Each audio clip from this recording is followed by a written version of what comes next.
Warning, listening to this podcast could result in spending or saving large amounts of money. Listener discretion advised. Strap in for a wildly unqualified adventure with two overly opinionated collectors, armed with good intentions and questionable expertise, as they stumble through a galaxy of toys and collectibles, pretending to know it all, where every figure has a story and every opinion is a showdown. Welcome to Across the Toyverse.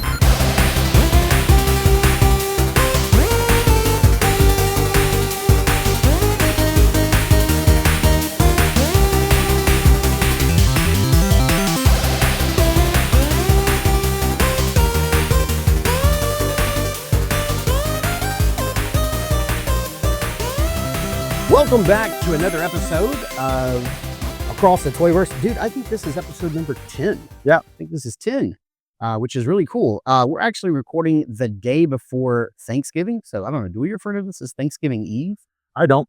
No, it's just the day before we all get full. The day before we eat too much for a reason. For a reason. Right. Do you guys go all out at your house for Thanksgiving? Do you guys make a lot or like cook and like do it at home? Or Our family does. We don't. I'll do a side.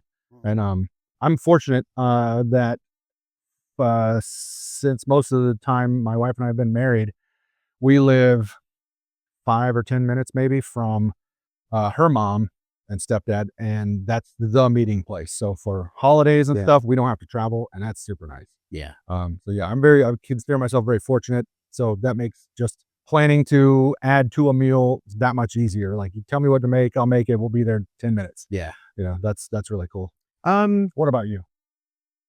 So growing up, we never traveled. We just had Thanksgiving at home, just me, my mom and dad. It was, my mom would make a lot and it'd be like a big deal, but we never traveled. I'm not sure about Pamela if they traveled a lot. I know she's got a bigger family.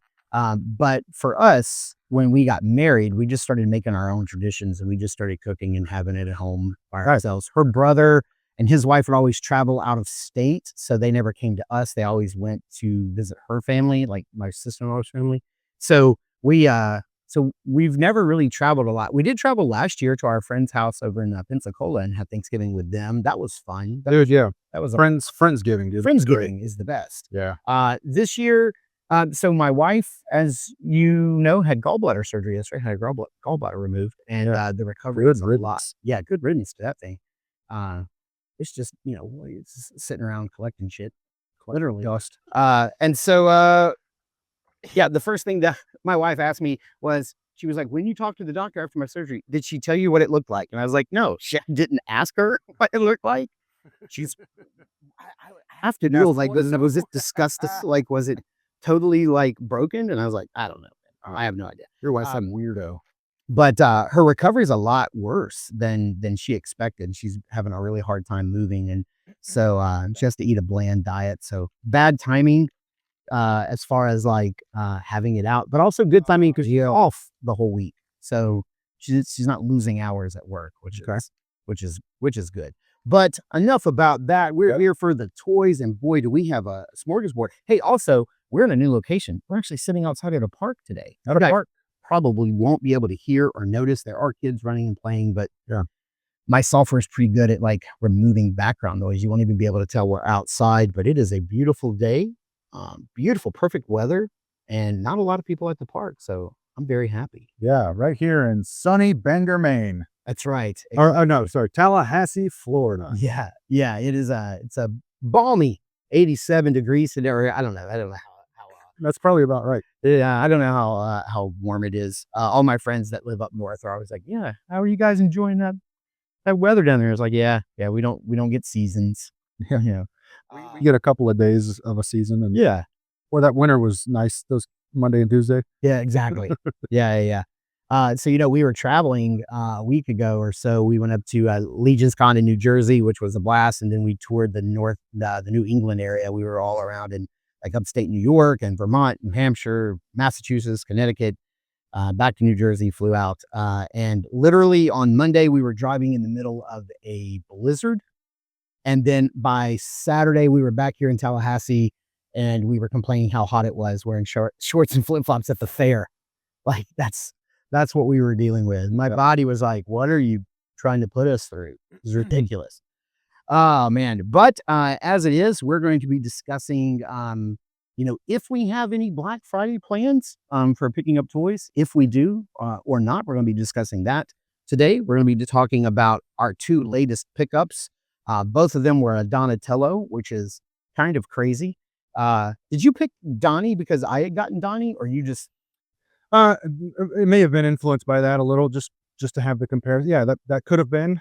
If they don't have Raphael, the other 3 are kind of a toss up for me. Yeah. So I just kind of go on vibes. And this Walmart I was at only had Donatello and Leonardo, and I was like, my natural inclination is usually Leonardo, so this time I'm going to go with Donatello. Plus, I knew you had just gotten the NECA one, and I thought that'd be kind of a fun comparison. Yeah. And it's not fun. It's not a fun comparison. Or we're going to get into that. The comparison is fun. The figure is not. But we'll get into that. Half of our podcast could be entitled "A Tale of 2 Donnies" because we're going to be talking about 2 different Donatello figures and 2 different toy companies and their 2 different approaches to these 2 different releases. We also got a bunch of other figures out here that is just a wild amalgam of I don't think any toy collector would have these particular options out on the table. And then our big topic for the day is that we're going to be talking about how collecting has changed for us over the years, and how we as collectors change and should change. Yeah, and how that's okay. And if you find your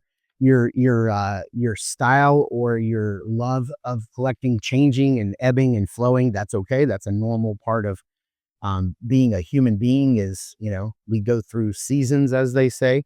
So we're going to be talking about that and how that's probably going to influence our shopping for our collecting in 2026. So full pack episode for you guys today. So let's take a break. And when we come back on the other side of it, we're going to get into our weekly systems. Yeah. Over the past year, Articulated Empire has become your trusted online retailer. They carry all the latest lines like Mythic Legions, Valaverse, AWOC, Zesray Studios, and much, much more. They ship your items quickly and securely. You'll be quite happy with how Steve and his team follow through with their care and attention. Articulated Empire also offers free shipping over $75 and no tax except for Illinois residents. So head over to articulatedempire.com today and build your empire. All right, and we're back with our first segment, our pickups. And this is going to be a tale of 2 of Donnies. So it kind of started off when I was at my local Target, I believe this Monday, and I went in and they had the new NECA Ninja Turtles from the 2012 CG. Is that the first time it was animated? The CG animated? It was the first series that was like computer generated. Yeah. I think the 2007 animated movie was CGI also. So that's technically the first. Oh, okay. But this is the first animated series that used CGI. So it's also referred to as the CGI series, but we kind of know it as the 2012 series. Yes, the 2012 Nickelodeon series. They had a very distinctive big feet, big hands. 3 toes, Yeah. breaking from the traditional 2 toes. Oh, I didn't know that was a thing. Yeah. Oh, you're right. He does have 3 toes. Yeah.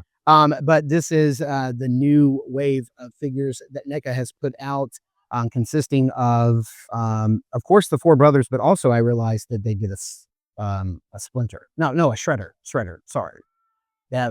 Yeah. Okay. No, right. Yeah. NECA has a Shredder out. So I don't know if they're going to do a Splinter. I don't know if they're going to do like. It's NECA. They're going to do Splinter. They'll give you Splinter 4 ways. They'll give you 4 different color Splinters and a. You're getting a Splinter. Yeah. So get the tweezers out. But yeah, so I was there. They, much like you, when you found your figure, they only had Leo and Donnie. I am assuming they probably got a case of 4. All 4 brothers were there. Somebody picked up the 2 best turtles. Clearly, as we've established, there is only one best. There's only one best turtle. It's Raphael, and there's no need to argue or send comments. No debates here. Yeah. You guys fight about that in the comments. Yeah, we're not going to fight about it because we agree. We already know the answer. 2 nerds agree. Yeah. But of the 2, I too typically gravitate towards Leo of those 2. But I like the color green used for his body and the purple, and then like all the little accessories he came with kind of put me over the top. And I just decided, hey, I'm gonna grab Donnie. And I'm like, I thought when I picked this up, I'm either going to love it or I'm going to hate it and return it. And I kept the receipt, and that was my plan. You were out and about a couple days later, and you too came across Leo and Mikey, but I mean Leo and Donnie, but from a completely different toy line. Tell us what you picked up. Yeah, I had no intention on buying this. This is the McFarlane Toys Page Punchers Donatello from the IDW series. And I've read some of the IDW comics. I like them. Not a huge fan, but I'm not going to hate on them. They've done some really great stuff. I have several of the graphic novels that I intend to kind of catch up on one day. But yeah, kind of same thing. They only had Donatello and Leonardo. And I was just itching. I was itching for a figure to pose because I was just needed something. So if it's not Raphael, then the other two are always sort of the other three are always sort of a toss up for me. I love all four brothers. I'm a diehard. I'm a Ninja Turtles fan before anything else, and so I was not walking out of there without one. And the sculpt on this thing is great. And that is the end of my positive review of this figure. It begins and ends right there. Now, I'm going to tell you something that I was not aware of. I've only bought a couple of I think I've only bought one Page Puncher ever. And it was the Arctic, not Arctic, but the caveman Batman. Oh yeah. Okay. Right. And it came with a comic. And I believe that story was created specifically for that McFarlane figure. Really? Oh. There was a Robin, a Batgirl, and Mr. Freeze, right. Batman. It was a 4-figure wave. And they specifically wrote the story with those 4 characters in it. And it was about Mr. Freeze trying to cause the Ice Age during the time of the cavemen, and Batman and Robin and Batgirl had to come together and stop it. So I assumed when I saw these revealed earlier in the year that these were a solely McFarlane design. Oh. I thought McFarlane was like, hey, I've gotten the Ninja Turtle license pretty much like every other toy company on the planet. Yeah. And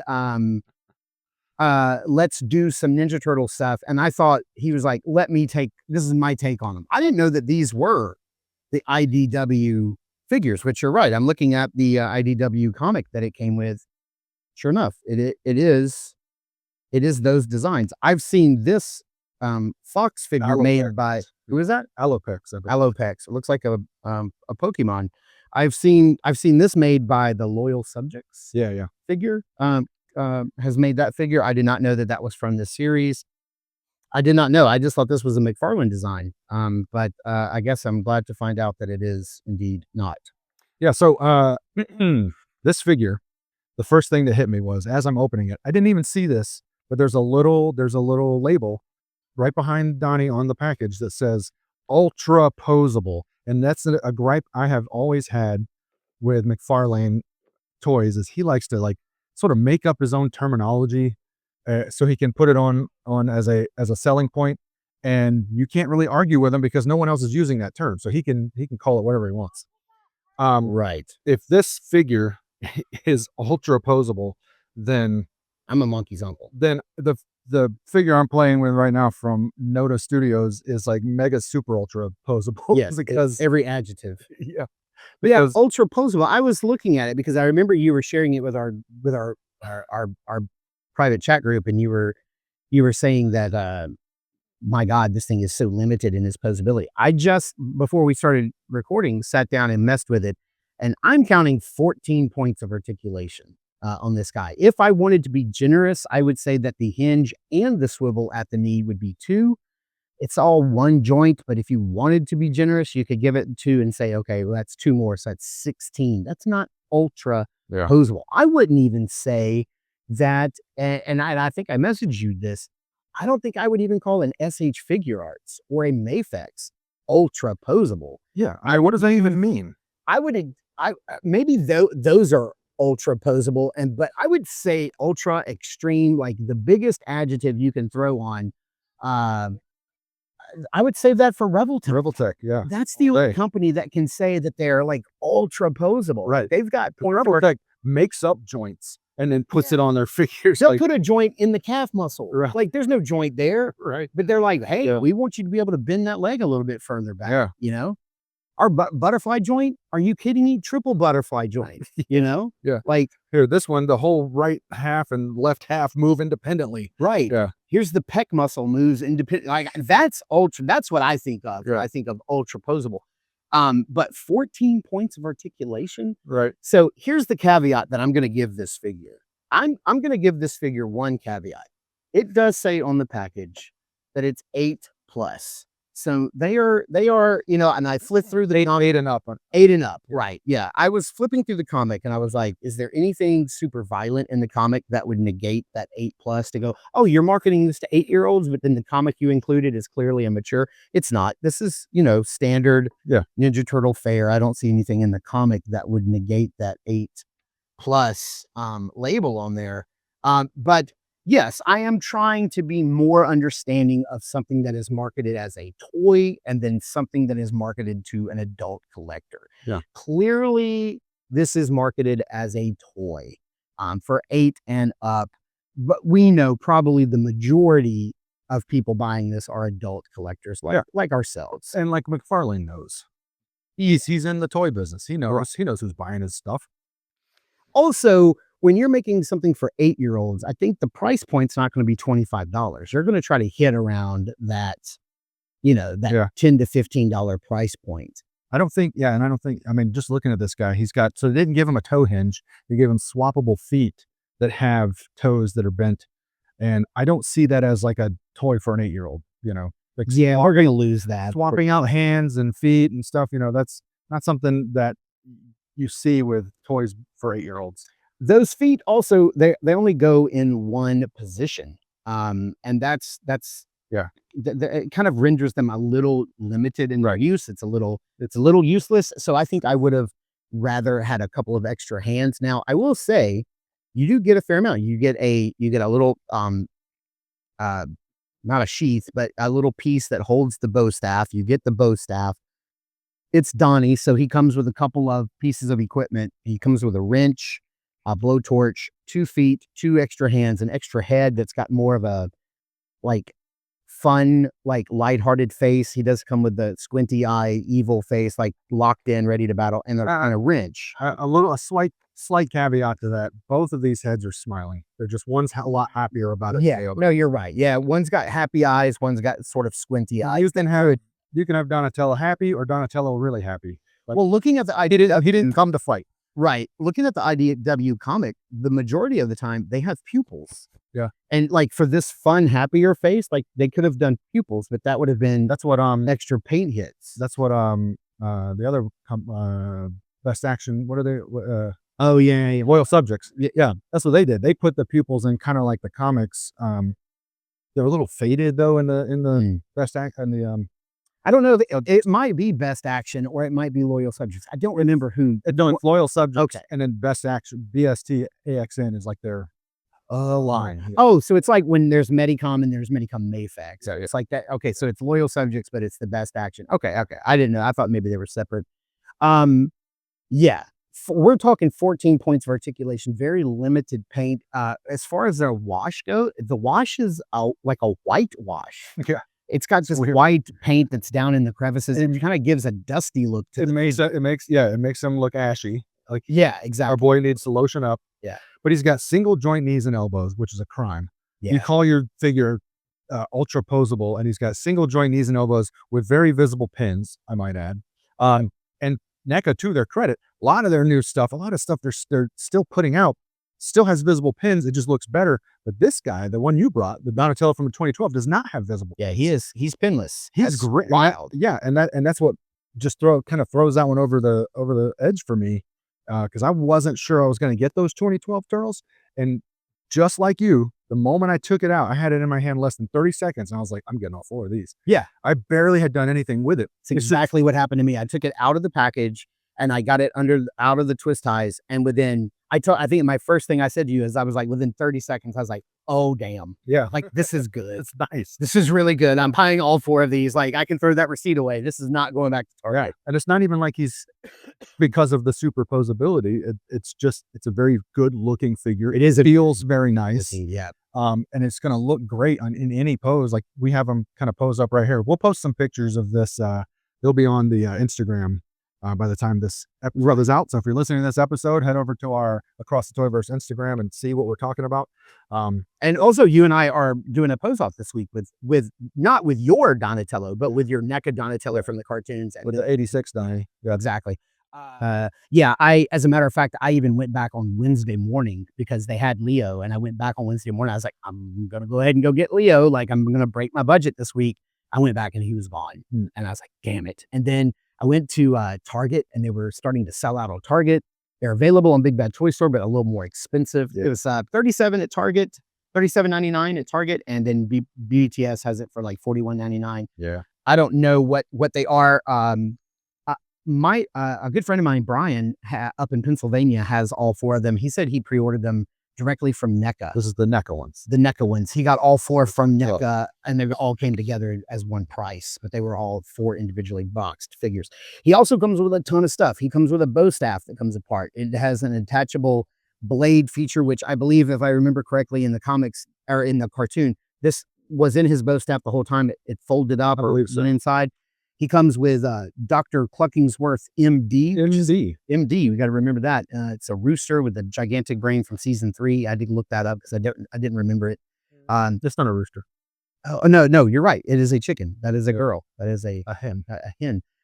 He comes with 2 heads. One's kind of angry with the slanted eyes, which I love. No pupils. And then he does come with the pupils and this big goofy grin with his tongue sticking out, which looks incredible. He's adorable. Yeah, he's got 6 hands total. He comes with a little Game Boy that he's altered and modded some way. A Donnie contraption. It's just some sort of Donnie contraption. A nice piece of pizza. A set of headgear goggles that, for the life of me, I can't really seem to get on his head in any kind of way where it'll stay unless it's down over the eyes.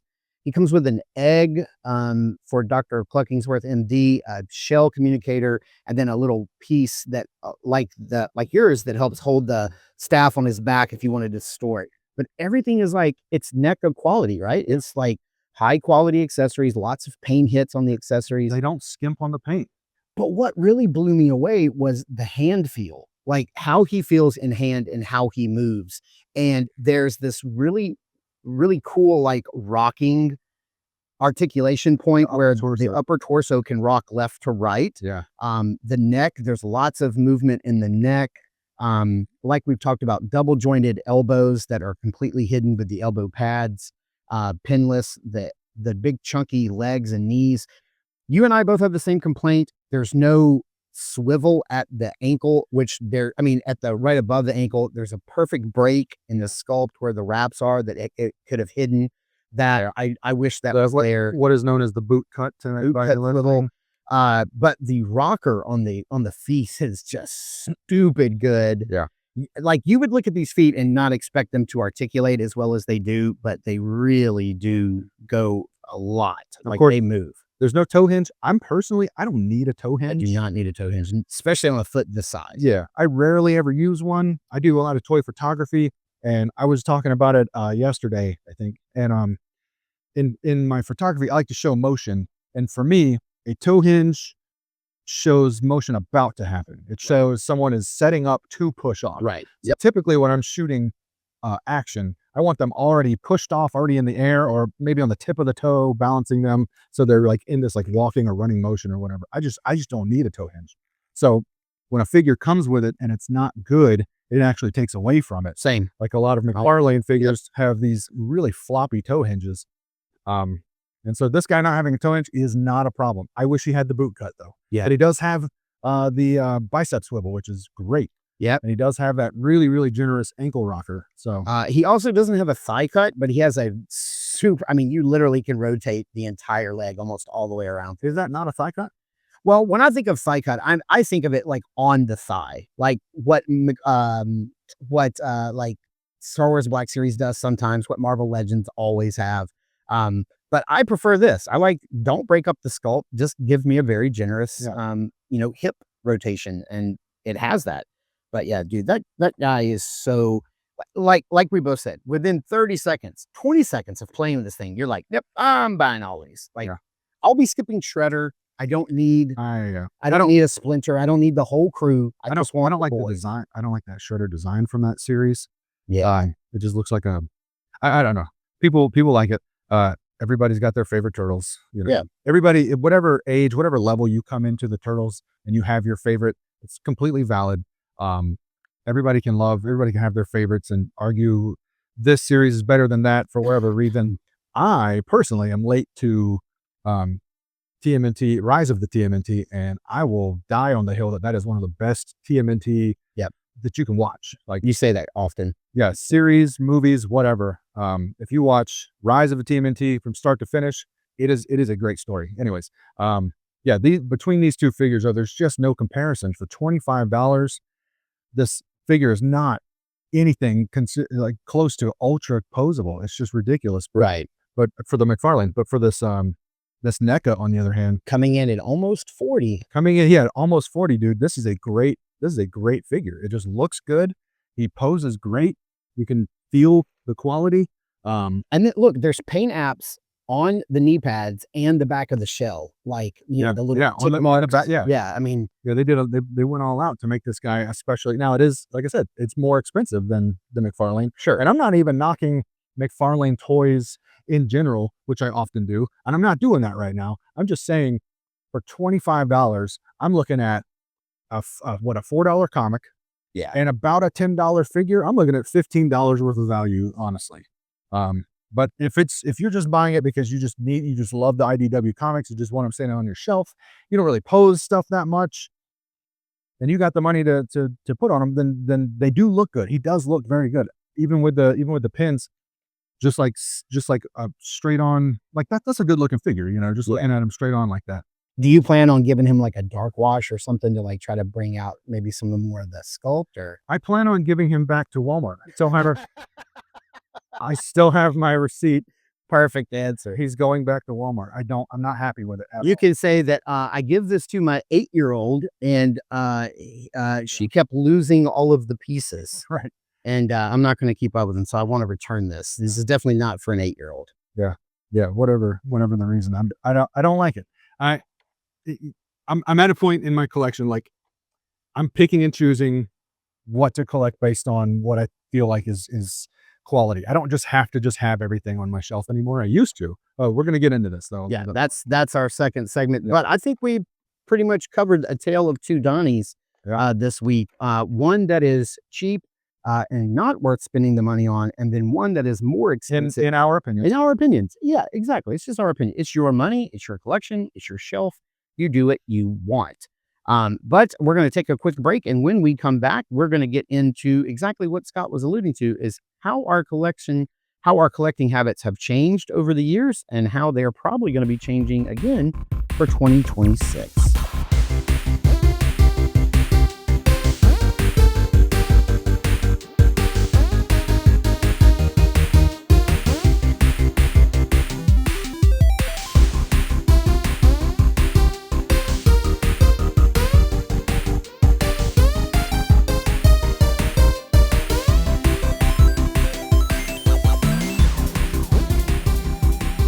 All right, and we're back. So you had this really good idea of, because this is kind of like a natural evolution of just the conversation you and I have been having over the last few weeks about how I think you and I both have started having like major complaints with the bigger major toy companies out there, the Hasbros, the Mattels, your big names, your big name domestic toy producers, and how the prices are going up, the quality is going down, and so because what it seems is it seems like, because of the tariffs and the economy and everything, the cost of raw materials and everything going up, it seems like these companies like McFarlane and Hasbro and whatever, it seems like they're like, okay, well, we're going to have to charge more for these figures. Okay. We're going to have to charge more because everything, the tariffs, the shipping, the production, the raw materials, everything is going up in cost. So we'll have to charge more. So in charging more, how can we make more profit? And the only way to make more profit is to cut down on either the paint apps, the included accessory count, however many accessories that it comes with, or points of articulation. Like those are going to be the three things that get cut in order to increase their profit. And so we're like, okay, well, we're not talking about that. We're not talking about the ins and outs of toy production here. How is this reflected in our collection? Well, what it means for me, and clearly for you as well, is that it means we're going to be buying a lot less domestically, produced figures. And we don't mean figures produced in America, because we all know they're produced over in China. But we're talking about the figures that you see at retail. The figures you're going to walk into Walmart and Target, or even Amazon and find. So your McFarlane, your Hasbro, which is all of their brands, from Transformers to, to Playmates. Playmates is crushing it. Playmates is crushing it. To Mattel and all the brands that they oversee. So yeah, there's a lot that goes into it, and then that is going to be reflected in our collecting. So how did this come about for you, and how has it affected like your collecting through 28, and like how it will go into the new year for 26? Yeah. So my collecting has changed a bit over the years for this and that reason. But basically, I used to be more of a I gotta have them all collector. The Pokemon approach. Yeah. I used to, if I started a line, I wanted to finish the line. I wanted to get all of them.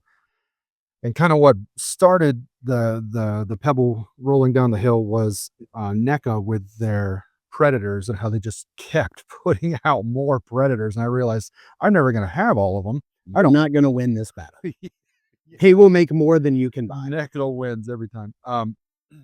And so that kind of got me, that was one of the major things that sort of broke me of this idea that like I needed to have all of something, was NECA just putting out way too many Predators. And because I used to collect them, and then it's a strange thing will happen in my head when I start to realize that a company is going to keep producing as long as we keep buying. They're going to keep giving us more alternate versions of what is essentially the same thing. Right. I will just stop buying them, and I'll get disinterested, because I need to feel like, to some degree, these companies really care about me. I need to feel that, even if it's all made up. I just need to I don't want to see too much behind the curtain. I need to feel like they want me to have a good time with this. And would they put out this figure because it fills a hole on my shelf? Right. Or did they put out this figure because they wanted a cash grab? Thank you. Yes, exactly. You know what I'm saying? Like, Yeah. That's the way I kind of look at it. Yes, exactly. Is They that also do this with their Ninja Turtle line. Like, if you're collecting NECA cartoon turtles, good luck, Daddy Warbucks, because like that's an impossible line to keep up with. They're like, I can't tell you how many times I go into, because I don't keep up with that line, but I'll go into Target and I'm like, oh, they made Bebop and Rocksteady, and it looks like they're on a Hawaiian vacation, right? and they're wearing t-shirts, or they're wearing like button-up flower t-shirts, and I'm like, this happened in like one episode, and you're dedicating an entire figure to it. So now there's a $65 2-pack for it. Yeah. Yeah. Is that necessary? Right. And so that's the kind of thing that'll turn me off of a line, to the point where like now I'm just going to pick and choose the ones I want rather than trying to get them all, because I feel like I'm going to fall into that hole again of like feeling like, oh, I need to have this one because I have that one, This is exactly how I approached Star Wars collecting, because for me, your Ninja Turtles is my Star Wars. So All right. I would, every time, from Power of the Force on, I would be like an all-in Star Wars collector. I am going to get every single solitary character, even like you were talking about with this Vacation Bebop and Rocksteady. If that character was on screen for 3 seconds, it would get an action figure, and I'm buying it. I needed it. I needed this super obscure guy that's barely seen in one shot from the cantina. Like, I needed that guy. That's how I used to approach Star Wars collecting. I don't know how they knew we were going to do that, but I did the same thing. Yeah, Power of the Force, dude. If they put a figure on the shelf, I would like go, oh, that guy was in the background of this onesie. That's so cool. He got his own figure. Yeah, he got his own figure. I never even knew he had a name. They didn't. Now he's got a name. They made it up because they made a Boo Boo Bang Bang, and you got to go buy this guy. Yeah. And that squirrel was hauling ass. we both pulled the Doug from Up. Yeah. That squirrel was running by. I don't know what he looked like. He has like car keys in his hand. I don't know where the hell that squirrel was going. But but yeah, it was, and I just can't do that anymore because first of all, Hasbro with their Black Series line has gotten to the point where they release so few figures a year. Like we're talking like they may be down to like seemingly, I don't know, I should count them, but seemingly they're down to releasing like 20 to 30 figures a year. Okay, that doesn't seem like a lot to me. It seems like they used to make a lot more than that. Yeah, they group them in very small and very weird waves that are super inconsistent. You may have a wave that's all Skeleton Crew from the new TV show. And then that show, I think, probably ended up getting like 7 figures total. And then they may turn around and give you 2 characters from Andor season 2. So they're not very consistent. So their release schedule is weird and wonky. What they give you in waves is weird and wonky. And also, again, the prices of everything is going up. And I don't know if Disney is asking more money each year. Like, I don't know how the licensing works out. Like, I don't know if like they have to, like on a figure there, Disney used to be getting $1 per figure, but now Disney's getting $2 per figure or $3. I don't know how that all works out in the grand scheme of like the budget for figures and things, but we know everybody's getting paid. Like Hasbro is going to have their board who wants a certain amount of return on their investment per figure. Insert Jay from Jay and Silent Bob. I gots to get paid. Yeah. We know that Lucasfilm is going to get their licensing fee. So then whatever is left out of all of that profit that has been made is now the budget left for that figure.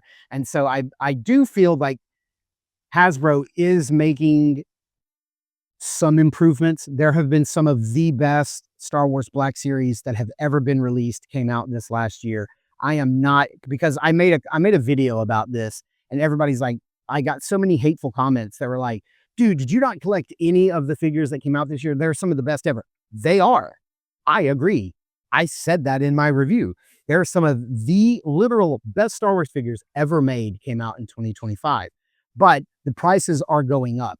What you are getting is going down. Like the amount of maybe they're like, oh, we're going to give, they made this comment in a live stream once where they said, we're going to change the articulation. It's going to be on a per figure basis.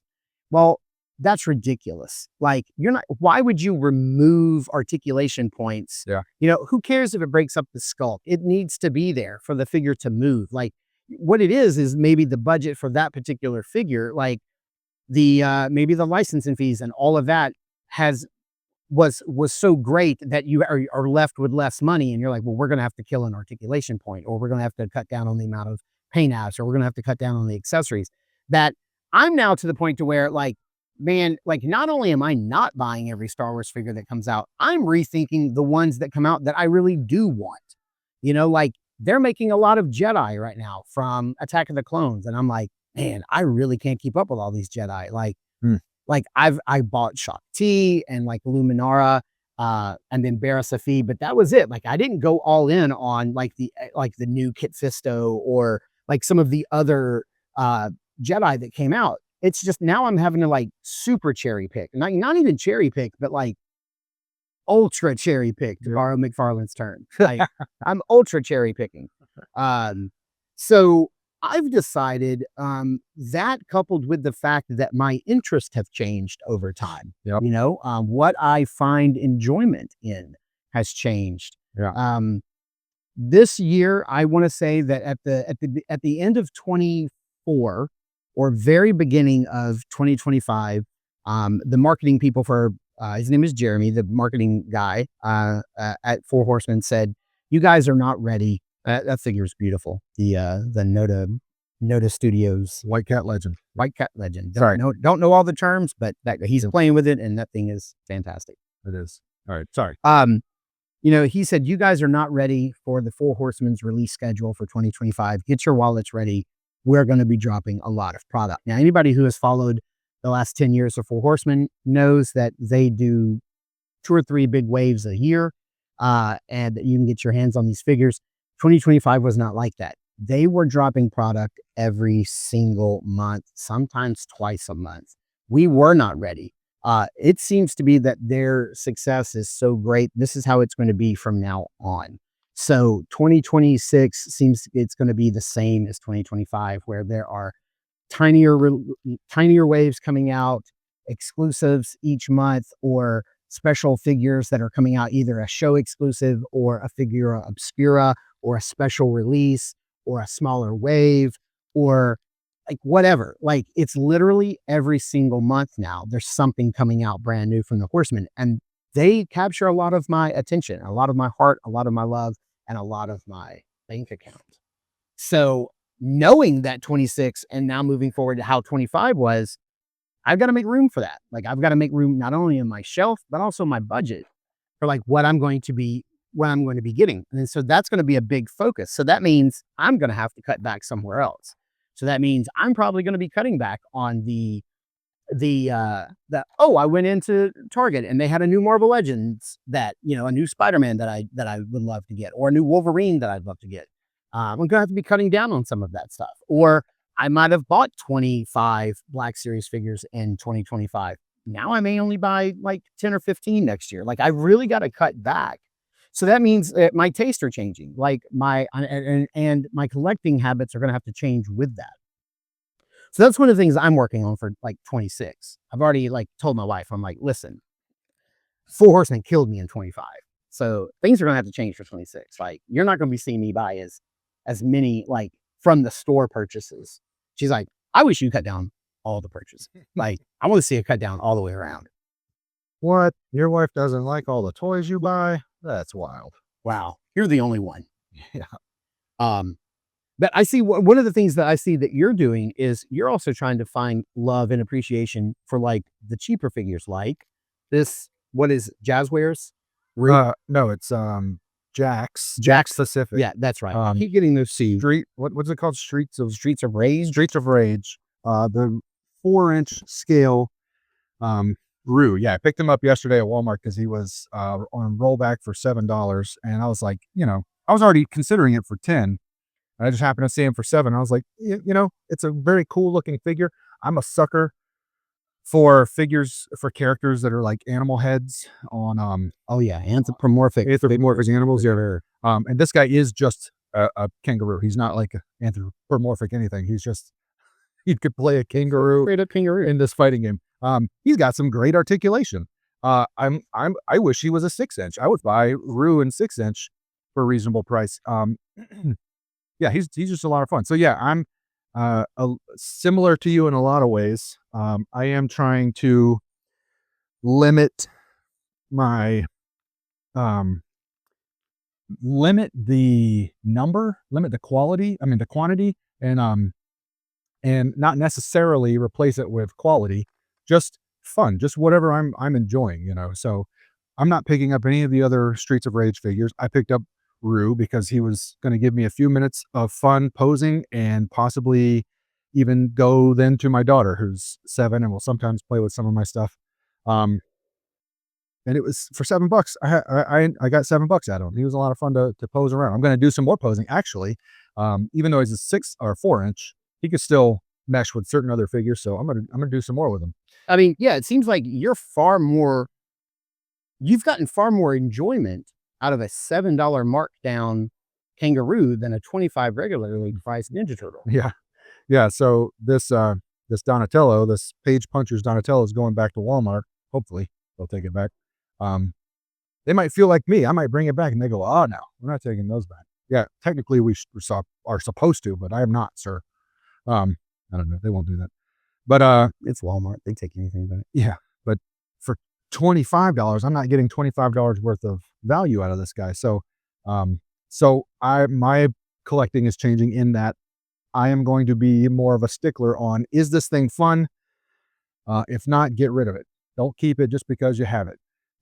Some of you listening to this probably need to hear that. Don't keep it just because you have it. I'm getting to that point in my collecting too, where I'm starting to reevaluate. I'm 46. I've been collecting action figures for 2 decades. Is that right? Yeah, a little longer. So I have amassed a pretty good collection. Primarily, what I used to collect back in the day was like early NECA and McFarlane movie monsters, what were they called? Movie maniacs. Yep. And then anything else I could find on eBay that was like similar. I have a huge collection of 7-inch zombie figures and zombie fighters. So I have like Ash from Evil Dead, from all the Evil Deads. Right. I have Sean and Ed. I even have the overseas, unreleased in the United States, Zombie Ed. Um, who else would I have? McFarlane did some Staction figure, 7-inch. Yeah, 7-inch Walking Dead. They did like 3 Yep. characters from that. I have those. So I have this huge like zombie collection because I was obsessed with zombie stuff. I have some that I couldn't even tell you what brand they are. They're just like random weird zombies. Some were Amok Time did was it Day of the Dead? Did a couple figures from Day of the Dead, Dr. Tongue and what was his name? What's the zombie's name that they had chained to the wall? You wouldn't know. You don't watch zombie movies. There was a Zombie movies. I don't know a lot of their names. All right. There was one. Shoot. There was one in I think it's Day of the Dead. He had him chained to a wall. They had him listening to headphones. He was like ex-military, and he comes back into play like later on in the movie. Anyways, I have that guy. I have lots of cool zombie stuff, but I'm looking at him now and I'm going like, right now, with my collecting, I'm collecting stuff that I'm either going to use in a photo shoot or I'm going to just pose and do a bunch of poses and just, enjoy myself while I'm sitting there watching a movie or whatever. And if it's not doing that, it's just taking up space. It's just something to keep having to dust. And so I'm going to start letting go of some of my 7-inch zombies, which is a big deal for me because like I said, I've had them for decades. And that's, I think, growth. Yeah. I think that's called growth. I think that's called growing up. We all got to do it at some point. Maybe I'll start doing it now. But anyway, I just think it's a normal thing. I think it's something we all have to kind of reevaluate. And if you're like me, I'm always looking for a reason to cut something out. I'm always like trying to find like what's wrong with this so that I can not get any more of these, so I can save a little bit of money, and rather than justify getting something because, it fits or, I bought all the rest. I got all the rest going. Yeah.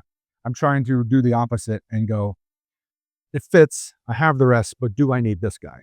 Right. Yeah. Yeah. Is this one going to be fun? Well, that is, and I forget what it's called, but I do remember reading a huge article on it recently. I think I even shared it with you. There's a psychological thing that happens inside of our brains, in our chemistry and our thought processing, when we will keep doing something even though it's not advantageous for us to continue doing it. We will keep doing it because we've invested so much time and effort and money into it. Yeah. Much like somebody will continue on with a job that they hate and is unfulfilled and unrewarding because they don't want the pressure of trying to find another job or staying in a non-healthy relationship or because you have years invested in something. I walked away from watching Walking Dead at early in season 7. And I was like, it hurt for a minute because I was like, I've watched it all the way up to this point. I've been such a fan, but it wasn't worth investing my time anymore. And so I just quit watching it cold turkey. Right. Didn't watch a single other episode. And I remember telling it to a friend of mine. He was like, how can you just bail on a show? And I was like, because I don't like it anymore. It's okay to do It's that. okay. Yeah. Yeah. You can just stop watching something if you just don't like it anymore. And you do have to pay attention to your mental health. One of the signs of depression is, not to get too heavy with this topic, but Let's get heavy, buddy. not finding enjoyment in things that used to bring you joy. It'll be on every sort of like mental health questionnaire. If you fill it out on paperwork at your doctor, or you may have a doctor ask you, if you're like feeling low and you're like, hey, I don't feel like myself anymore, they will oftentimes ask you, do you still find joy in doing things that used to bring you joy? Whether that's sculpting or painting or skateboarding or, whatever it may be, bird watching, like hunting, fishing, golfing, whatever. Like if it no longer brings you joy, sometimes that can be a sign of depression.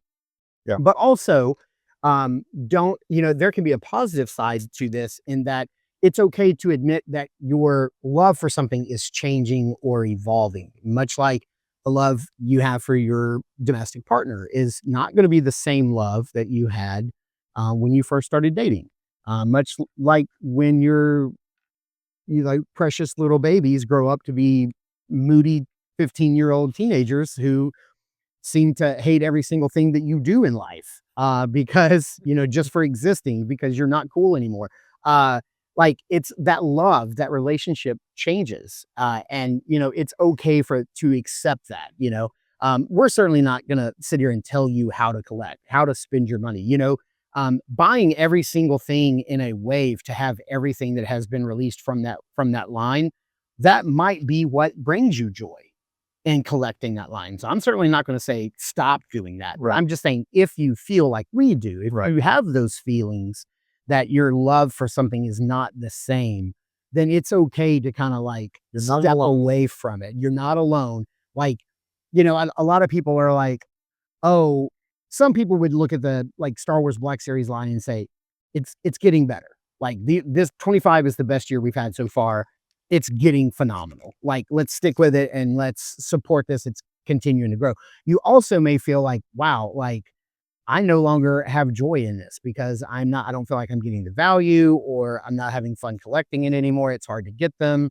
Whatever your excuse may be, whatever your reasoning may be, it's okay. Like my favorite franchise in the world is Star Wars. It is probably the least amount of things that I collect currently. It's definitely the least in my budget. I buy so few Star Wars things, and that's okay. I've learned to become okay with it because then I'm getting fewer releases, but the releases I do get are fantastic. And I'm happy with the few things that I do get. So it's just what we're just trying to say is your love and your passion for this hobby that we all love. If you're listening to this, surely you do. Hopefully you're not listening to this and hate action figures. That would be weird. Yeah. It'd just be weird. Yeah, don't learn that. It'd be like me listening to like a golf podcast or a heavy metal podcast. Wouldn't make any sense. But it's okay to admit that your passion for something has changed. Your love for it is just different now. My focus for the coming year is going to be different. It's not going to be a lot of the same big mass market retail things. I definitely want to focus on more independent creators. I want to focus on smaller toy lines that don't get the same amount of love, which is going to bring me into something I wanted to talk about because we have Black Friday coming up. And I know that one of the things that you are kind of having feelings against right now are supporting mega corporations and supporting the big guys. Yeah. So I'd be willing to bet you probably don't have very many Black Friday plans for collecting or trying to get any deals this Black Friday, right? Yeah, I don't want to really get, this isn't a political podcast, but yeah, I'm trying to avoid participating in whatever the major players in this country, have going on. I'm trying to remove myself as much as I can comfortably without, without upsetting my family. So yeah, I don't have any big Black Friday plans. That said, I've seen lots of the big players like Big Bad Toy Store and lots of other online retailers doing like huge big Black Friday sales events, and most of them for like days. Like it's not just Black Friday, or sometimes they used to do Black Friday and also Thursday. Yeah. Like this stuff, some of these companies are doing like weeks long Black Friday sales. So For sure. they want us to spend our money right now, and the harder they try, the more I feel a little bit of a tug to move in the other direction. Right. So I'm trying to be good and, spend my money if I have to as locally as I can. Yeah, I am super excited for this Black Friday because my good buddy Jason, one of my best friends in the whole world, is a huge fan of the Robo Skull or Skeletron. I believe it's what it's called, the Skeletron collectibles figures. He let me in on the whole storyline recently of like how they came about. They were actually a toy line by Palatoys in the 80s. And Palatoys? Palatoys. What else did they do? It was, I'm going to get this wrong, but basically Palatoy was I think it was like a UK based toy company that was making figures from a toy line called like Action Force. So they had like Action Force, Battle Force, and like maybe Space Force, I think. Huh. And so it was kind of like they would make figures that would be more like G.I. Joe related or more like Star Wars related, but in their own universe. Uh, Action Force became G.I. Joe. I don't know what Battle Force became. And then like Space Force or Star Force or something like that. They had these characters that it was basically like a TIE fighter, but it was a red skull that would fly through space, and it was called Robo Skull. Yeah. Okay. They had like some other vehicles and other. I'm probably getting this all wrong. I don't know the history. It's something that I never came across my radar as a kid. I never knew anything about it. But collectors out there have such a huge love and fondness for this toy line, and this small group of like big time fans of the like two guys that are huge fans of the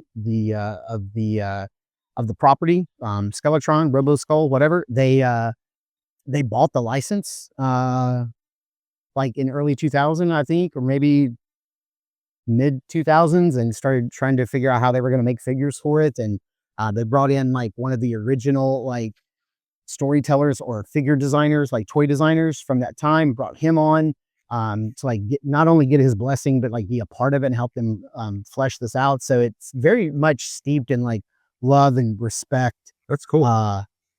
and passion for this toy line that was something in the 80s, and they're trying to bring it back around. If you back their Kickstarter, then you probably already have the big Robo Skull. The cool thing about it is it's a massive vehicle. It's huge, but it's designed in a way to where you can swap out the seats in the cockpit for it to work with their 4-inch line or their 6-inch line. So if you wanted it to be a 6-inch vehicle, it can. If you want it to be a 4-inch vehicle, it can. Dang, it's dude. pretty cool that they did that. That is cool. Just by swapping out the seat configuration in the cockpit. That thing runs about $250. There's like a $35 flight stand. So all in, and you get like a 4-inch figure with it. So all in under $300, you're getting a really wicked vehicle. Now, the cool thing is they're also making 6-inch figures. I think they have 4, and they'll all be available for non-Kickstarter collectors or buyers or backers this coming Friday. I would say definitely check out the official Skeletron Instagram for all the information. I think it's going up my time, 12 p.m. Eastern. Figures are $39 each. There's like a pilot pack that's like $20, and then it's like $4 flat rate shipping. So like I'm really excited about that. I'm going to be getting 4 brand new figures, a character pack, and all of that on Friday. So that's going to be my Black Friday purchase. That's the only thing I'm looking forward to buying. Sounds really cool. I want to support in 2026. I want to support companies like Sparrow, who is making Animal Warriors of the Kingdom, Full Horseman, Valiverse. Like these are the smaller, big guys. This is basically like what I want to kind of focus my collecting on, and not be a part of the big machine that is Hasbro. I'm sort of getting out of Black Series. If it keeps going this way, I'm kind of getting out of that. If Mattel, like I really only need probably 3 or 4, maybe 5 He-Man figures from Masters of the Universe Origins. I can get out of that line. There's probably 20 or so G.I. Joes that I want before I can kind of walk away from G.I. Joe Classified series. So it's like my time with these bigger companies are kind of coming to an end, Yeah. I think Super Sevens. That's what you think. Yeah, that's what I think, until they hit me with something that I didn't expect. Mondo doing real Ghostbusters. It's just is incredible. Like it is so hard right now for me to not get that Mondo Ninja Turtle Donatello for $250. That thing looks so incredibly badass. That does look good. I don't think I've been also hearing a lot of people are, because Funko has announced they're filing for bankruptcy. But companies do this all the time. Companies will file for bankruptcy, and then it's like a monetary thing. It's like a legal thing, and then they will come back as a different company and continue on just like normal. It's just a name change to kind of like get rid of all of your debt. So I don't think, as much as I would like to see Funko Pops come to an end, because I believe that they're going to be the downfall of humanity. Yeah. I like to believe that in that movie WALL-E, like all of the trash he was moving around was just billions and billions of unsold Funko Pops. I feel bad for companies like businesses like Second and Charles, because I feel like that used bookstore is where Funko Pops go to die. You go there and they've got 10,000 Funko Pops in there. Yeah. But they also own Mondo because they bought Mondo about a year ago or so. And so I think that was probably a move they did to probably try to stave off some of their financial woes. But as much as I would like to see Funko Pops stop being produced and our stores clogged with them, I want Mondo to succeed. So maybe somebody else buys Mondo and so I don't think people are like, should I back the Donnie? Should I pre-order this if they may not ever come out? And what if like the other figures don't come out? I don't think Mondo's got a track record of breaking promises. I think they kind of hang on and they when they promise something, they deliver. So I wouldn't be, it's just like right here at the end of the year, do I want to sink $250 into that Donatello? And then space, like I know he's 12 inches. So that means I've got 3 more coming that I'm going to have to get. Yeah. You know? So I don't know. It's a lot to chew on and a lot to digest. And hopefully we've said something here in the last 30 minutes that maybe has spoken to you and maybe like what you're feeling with collecting as you look back on 25, getting ready to start into 2026. Maybe we'll do another like New Year's resolution episode. Like, what are our New Year's resolutions for toy collecting in 26? I don't know. You have anything else you want to put a button on this before we kind of wrap things up? Not really. We've talked a lot about reasons why and how to and wherefore and all that for changing and allowing yourself to grow as a toy collector and stuff. And a lot of us, I think, need to take time to sort of reevaluate and see like, where's my life at? Where's my life headed? Can I afford to have this collection? And does it need to change in some way? I don't know. It's just something that I kind of wish I kind of needed a push on occasion, growing up and going through life. And so I guess that's sort of what spurred this was just a check-in. How am I doing with my toy collecting, and how do I need to be doing it's a wellness check. Yeah. A wellness check on toy collecting. Yes. Yeah. Well, all right. I think that does put a button on it. And what we'll do is we'll take a quick break, and when we come back, we will we'll close this out with our Love It and Hate It.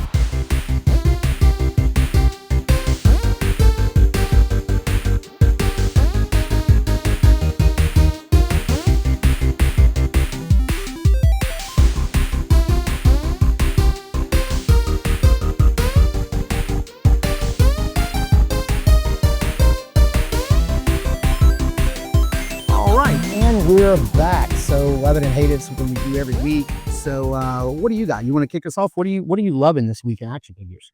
I'm loving, as I often am, all of the great third-party options for figures. And right now, just this week, Fury Toys, aka sometimes Rage Toys, Oh yeah, has announced that they, I think on this coming Friday, so it'll have happened by the time this podcast is out. Violet and Crimson female turtles to go along with the spring, summer, and fall that we have, spring, summer, and autumn that we have so far.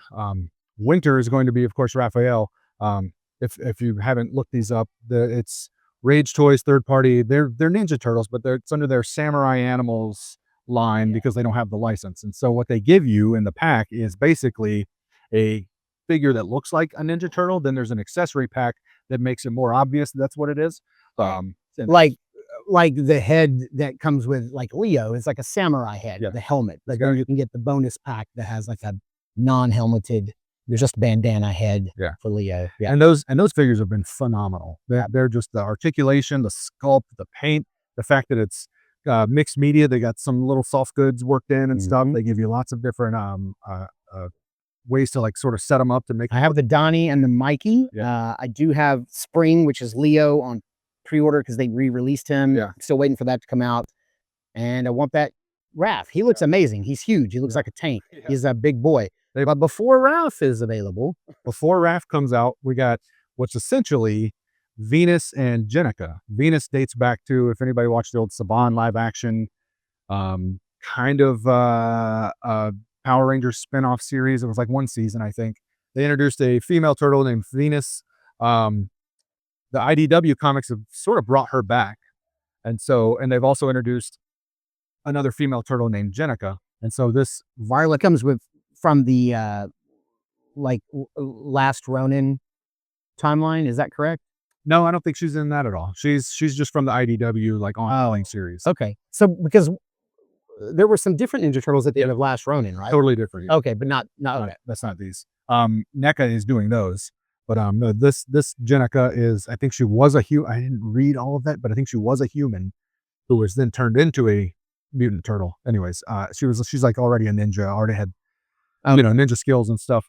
And so I don't know if this is Violet and Crimson is going to be a 2-pack, or if they're just releasing 2 individual figures, or if it's going to be 1 figure with swappable parts to make it whichever one you want. Right. If that's the case, I'm buying 2 of them because I love the idea of these 2 like twin Ninja Turtle sisters. Like, I just think that's so cool. So I'm super excited for those. And I love the quality of the stuff they've put out so far.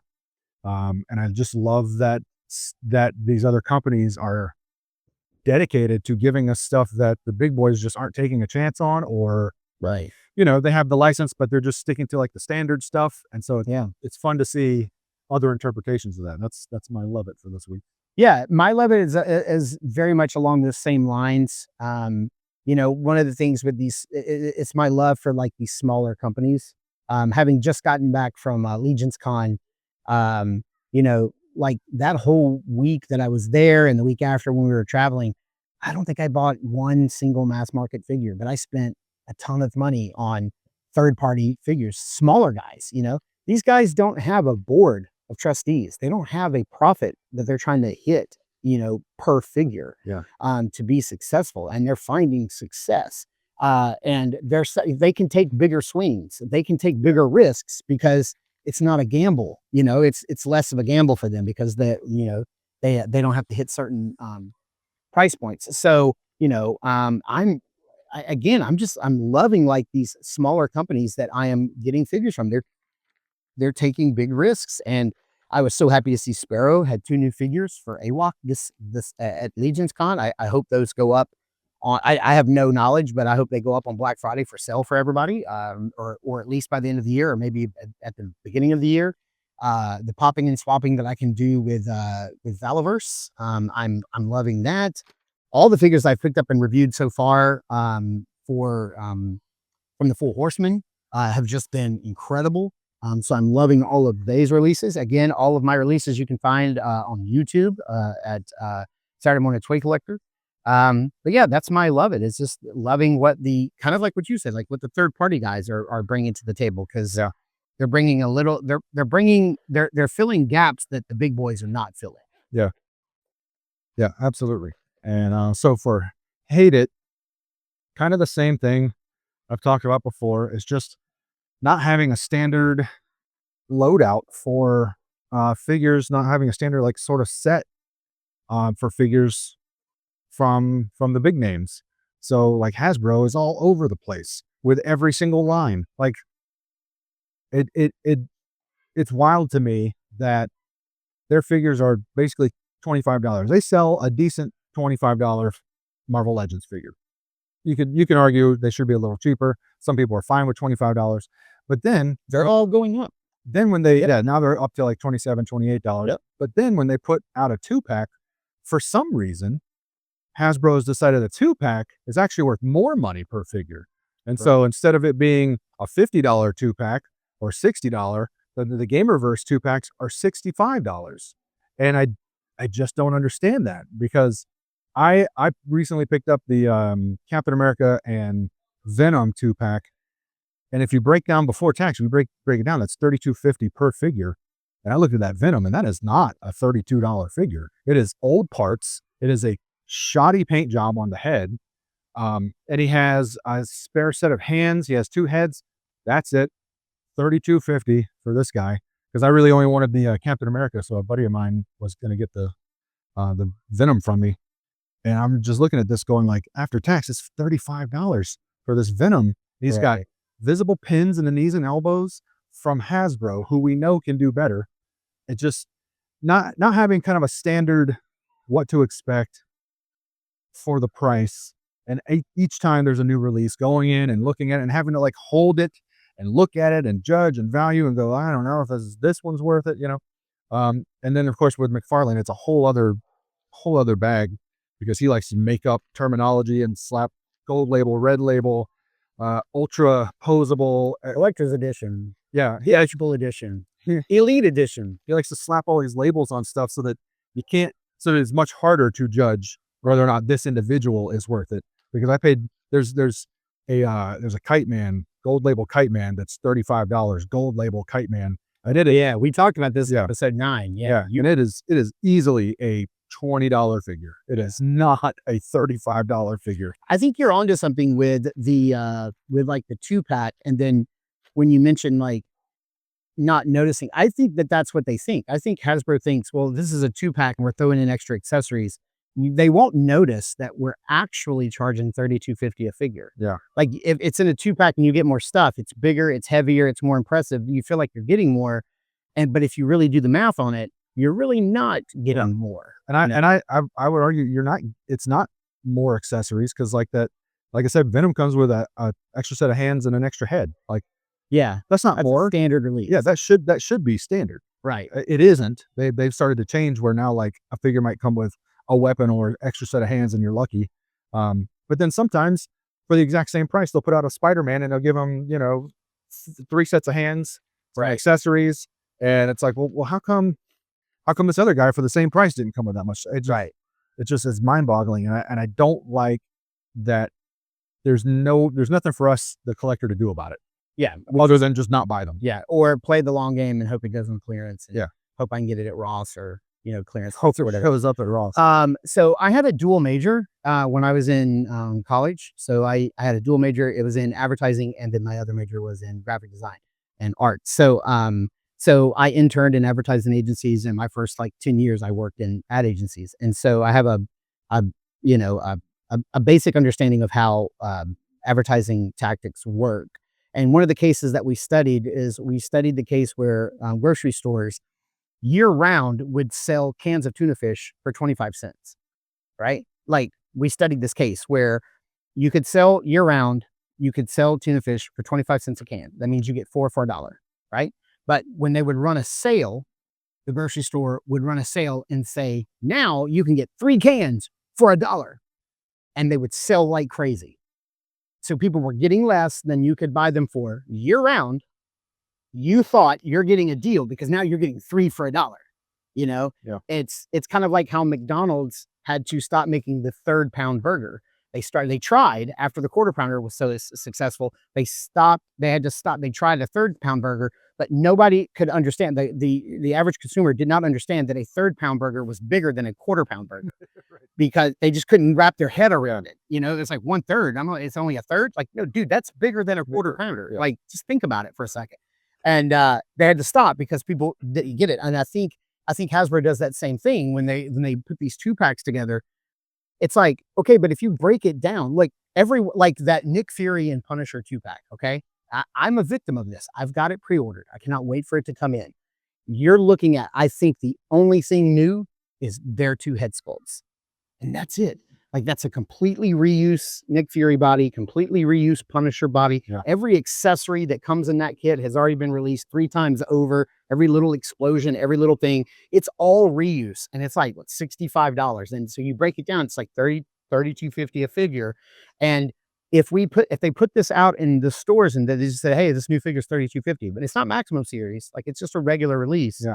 You'd be like, what are you doing, guys? Why is this $32.50? But then they stick it with another $32.50 and you go, oh, I gotta have it. Look at this big thing. Yeah. Look at this big presentation. It's amazing.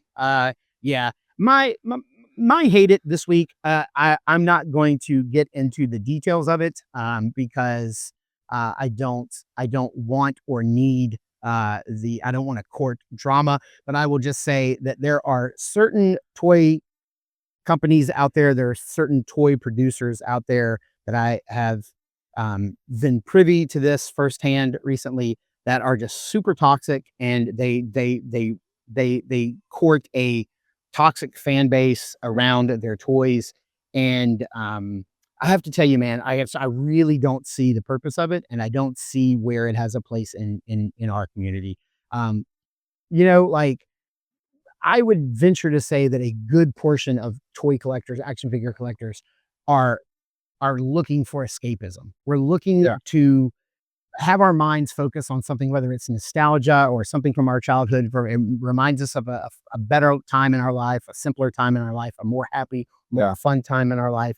And then to kind of mix toxicity and drama into that for no reason whatsoever. Like it's not even like for a good reason, you know? It's just to be that type of person. I just think it really just has no place in our community. I've just been made more hyper aware of it recently. And so I guess that's just been on my mind. And I really just don't see a purpose in it. Yeah, I mean, I don't want to get political. It's not a political, this is a toy podcast, and we'll keep it that way. But yeah, it's and I'm not even talking about political in the sense of like our political government environment. I'm not even talking about that. I just mean Yeah. the politics at play on, you know, in the manufacturers and the producers of the figures that we love. I wish it could always be about toys and keep it about toys. But when that stuff creeps in, man, it just makes collecting not fun. So that's going to be my hate it this week. And we'll Yep. just leave it at that. And if you message me privately, I'm not going to expand on it. Like, just leave it at that. I've said what I've said, and I stand by it. So, man, this has been a really good episode. I've enjoyed the beautiful day sitting out here and playing with figures and talking with you. And Yeah. man, I wish every day was as beautiful weather as this, so we could continue to do this and this be like how we record all the time. But hey, for the foreseeable future, I think we can probably pull this off. We'll see. But yeah, man. So yeah, definitely go back if you haven't listened to our other 9 episodes. We try to always pick some evergreen topics that are not too typically tied to something that's topical at that moment. That's a lot of T words. But and then what I love is that your taste in collecting is so varied and different from mine. Sometimes seemingly, like just with the collection you brought today, that I love that it just brings like a completely different viewpoint and perspective to the world of the collecting. I'm glad that you and I don't collect the same things. Yeah. Because we would probably just sit around and love on the same things and hate on the same things. Yeah. And this way it's like so much varied. There's And I can't wait till the pictures come out for this episode on Instagram, because the photo dump for this is going to be incredible. yeah, there's some overlap between, you know, Oh, of stuff we course. collect, but yeah, then there's a wide variety of things that I'm into that you're not, that and vice versa, that we have each gotten more into because the other one's influence, and so that's been a lot of fun too. Oh, we're definitely some enablers. Yeah. Yeah. I hate when you get like stuck on something you love and I'm like, God damn it. Am I going to have to go and buy this now? Like, Yeah, we have a private toy group that I talk to these guys more than I talk to my wife. Like we talk in this group constantly, and I'm always sharing like this new thing I got. I got to tell you everything I learned about it. I got to show 12 pictures I just took of it in my truck. yeah. And like I really go off on stuff, and I know nobody else does that, but I get feedback from you guys that, you know, that you appreciate it, so I just keep doing it. But yeah, every now and then Mark will be like, yeah, so I ordered that thing that Yeah. Thanks. that you went off about 2 days ago. Yeah. So Yeah. I mean, in case in point, last time we got together and recorded a podcast, like you were gushing over that Mesco Deadpool. I was like, damn, I think I'm going to have to buy one. And you're like, well, I have a second one. yeah. So I bought it from you. So now I get to love on that thing. Yeah. Well, that's going to do it for this episode of the podcast. If you, like always, guys, if you have any feedback, if you want to have an ongoing conversation, just post in the comments of this episode, post on our Instagram page, on the post for this episode, and we'll keep the conversation going. And we'll be back in 2 weeks with another topic, more pickups, more love it, more hate it. And we'll be closer to the end of the year. We'll probably be doing our top 10 very soon, if not, on our next episode. So, yeah. If you want to close this out, for me, for Mark, catch you guys next time. As I always say, my anaconda don't want none unless it's got toys, hon. I love it. Take it easy.